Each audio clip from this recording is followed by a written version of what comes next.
with BleacherBumSports.net. This is Steve Palmetier.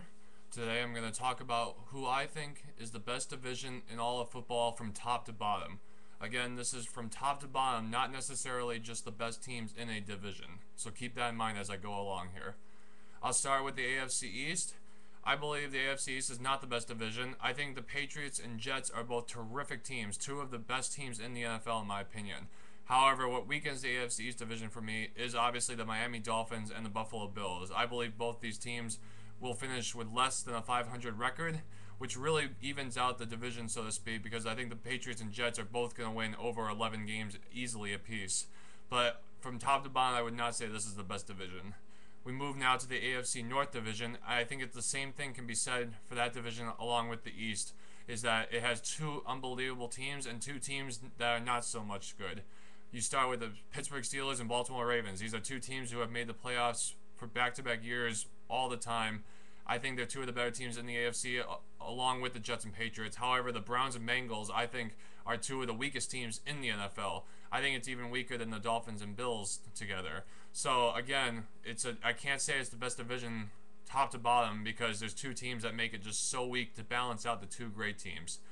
I move now to the AFC South. I think the Indianapolis Colts are going to win this division. However, it's a little bit of a stronger division top to bottom, I believe, with the Jacksonville Jaguars and the Houston Texans. I think both these teams are at least 9-win teams potentially, and I think Houston could even surprise some people and possibly even take the division over the Colts. However, the Titans, I think, are the weakest in the division, and I think they're at best a 7-win team. I still can't say this is the best division in football by any means. I think it's arguable, though, it could be the best division top to bottom in the AFC. And to finish off the AFC, I move to the AFC West, where the Chargers and Chiefs, I think, are a head class above anyone else in that division. I think the Raiders have improved in the last few years you've seen. I think they can be an 8-win team potentially, but that's about all I see from Jason Campbell leading them.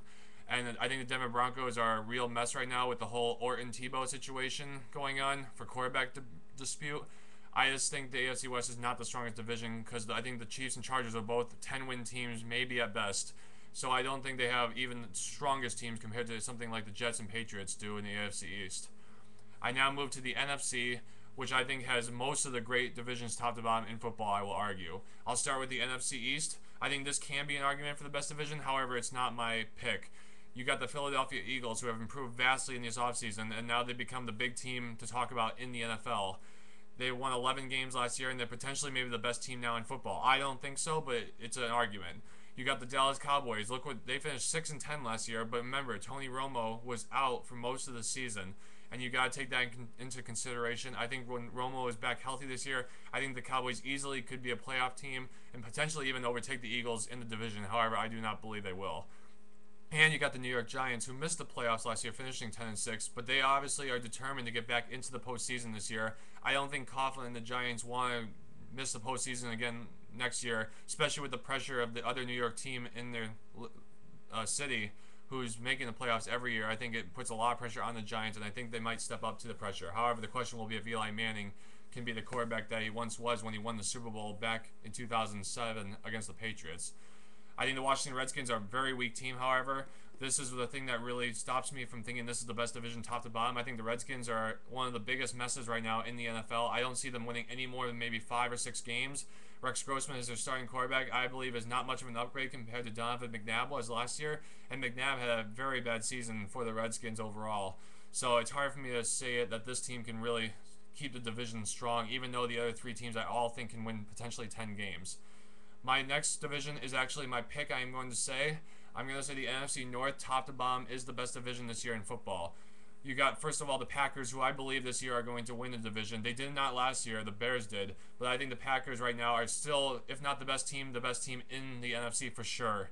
I think that you got Rodgers. Now, everybody's talking about the Eagles, keep in mind. But remember, the Packers haven't made any moves. But I don't think that's a really bad thing because I think the Packers knew they were fine making the postseason run. And remember, they had tons of injuries too, including Ryan Grant, their running back, who missed the entire postseason, but they were fine with them. So it's scary to think what this team could be like if they actually are all healthy, which is why I'm picking them to win the NFC North. Then you got the Bears, of course, who won the NFC North last year at 11-5.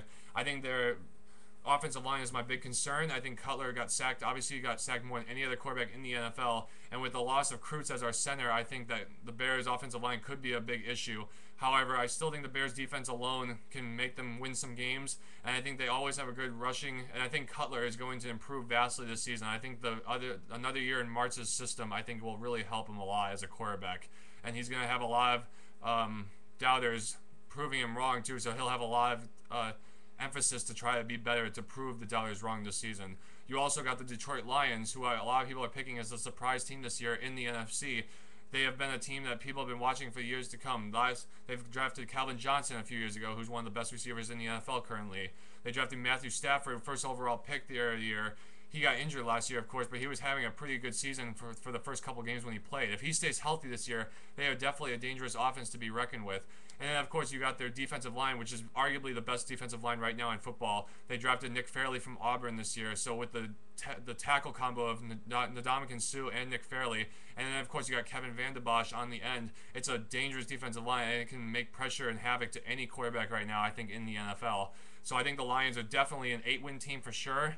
I think they could even pass the Bears potentially. I would not be shocked about. And then, of course, you got Minnesota Vikings, who I still think are the worst team in the division this year. They finished last in the division last year, but I think the addition of Donovan McNabb is going to be a crucial thing for them. Last year, Favre did not have a very good year, and it really was their quarterback situation that was in the big question mark for them.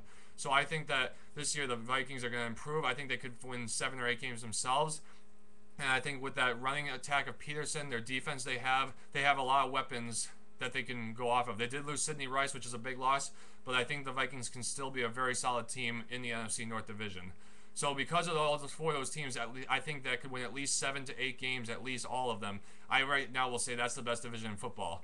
The only other argument I will make for the best division is my next one, the NFC South. I think the NFC South has the best 3 teams strongest in any division in football. When you got the Atlanta Falcons, who won the division last year with 13 wins, the Saints, who had the wild card with 11 wins, and the Bucs, who actually missed the playoffs with 10 wins last year. I think the Buccaneers could improve. Josh Freeman is only going to get better, you would have to think. He's only in his 3rd year as quarterback, but he's already looking like a superstar waiting to happen.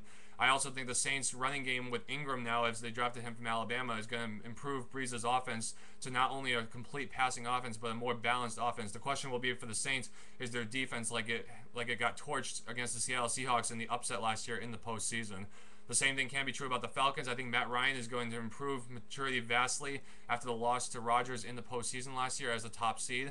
I think that offense is as explosive as any offense in football, with Michael Turner running the ball, and now they drafted Julio Jones, the receiver out of Alabama, to go alongside Roddy White, who's one of the best receivers right now in football. The question will be their secondary. It obviously got really burned last year with Rodgers in the postseason. They haven't really done anything to improve it this offseason, so that will be the question of the Falcons going forward, and to make a Super Bowl run this year is, will their secondary be able to hold? But the thing that weakens me about the NFC South, of course, is the Carolina Panthers. They were the worst team in football last year, finishing 2-14. However, they did draft Cam Newton this year, obviously, with the first overall pick out of Auburn. I think Cam Newton could make a difference. I don't think he's going to make a big difference in this first year, but he could down the road a little bit. I think the best the Panthers do is 5 wins this year, maybe. However, if they do better than that, I will say they're the best division in football. But for right now, because of the Vikings being, so to speak, the worst team in the division than I think the Panthers are, I have to give the nod to the NFC North over the NFC South, even though I think the South has the best 3 teams in a division. And then I'll finally go with the NFC West. You could call this the mediocre division. I think it's the worst division in football overall. Last year, the Seattle Seahawks won the division with a 7-9 record. Of course, they made the great upset of the Saints in the playoffs. But I think right now this year, I have the St. Louis Rams winning that division. I think Sam Bradford is going to mature from his rookie season, which he was pretty good. But I think the rest of the division is not that strong. You got San Francisco with a lot of good weapons, but Alex Smith as their quarterback, I just cannot trust. Seattle Seahawks lost Matt Hasselbeck, and now have Tavares Jackson. They got Sidney Rice and Zach Miller, but I think Tavares Jackson is a huge question mark at quarterback. And then, of course, you got Arizona Cardinals, who I actually think could be a surprise team in that division, now that they got Kevin Cobb in the trade from the Eagles. However, I just do not see the Cardinals having enough weapons around Cobb to be able to make a run even at St. Louis. But overall, all those teams, I don't see winning any more than 9 games. I think the Rams might win the division at 9-7, but there's no way I can say this division is the best overall, obviously, because there's plenty of teams who I think could finish under 500 in that division.